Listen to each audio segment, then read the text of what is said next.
نحمدہ و نصلی علی رسولہ الکریم اما بعد فاعوذ باللہ من الشیطان الرجیم بسم اللہ الرحمن الرحیم۔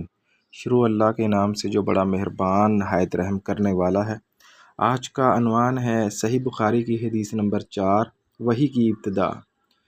ابن شہاب کہتے ہیں مجھ کو ابو سلمہ بن عبد الرحمن نے جابر بن عبداللہ انصاری رضی اللہ تعالیٰ عنہ سے روایت نقل کی کہ آپ صلی اللہ علیہ وسلم نے وحی کے رک جانے کے زمانے کے حالات بیان فرماتے ہوئے کہا کہ ایک روز میں چلا جا رہا تھا کہ اچانک میں نے آسمان کی طرف کی ایک آواز سنی اور میں نے اپنا سر آسمان کی طرف اٹھایا، کیا دیکھتا ہوں کہ وہی فرشتہ جو میرے پاس غار حرا میں آیا تھا وہ آسمان و زمین کے بیچ ایک کرسی پر بیٹھا ہوا ہے۔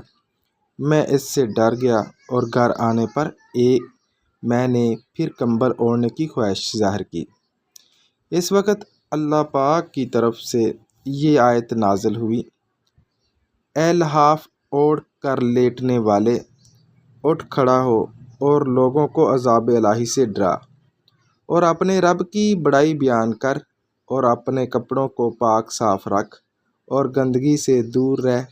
اس کے بعد وہ تیزی کے ساتھ پے در پے آنے لگی۔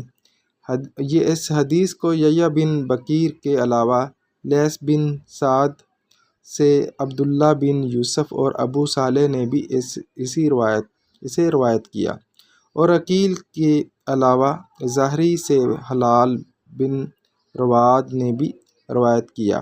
یونس اور معمر نے اپنی روایت میں لفظ فادا کی جگہ ابو درا نقل کیا۔ یہ حدیث نمبر 4 تھی اور یہ کیسے نقل کی گئی اس کی ڈیٹیل بھی ہم نے آپ کو دی۔ دعا ہے اللہ تعالیٰ اس پر عمل کرنے کی توفیق عطا فرمائے۔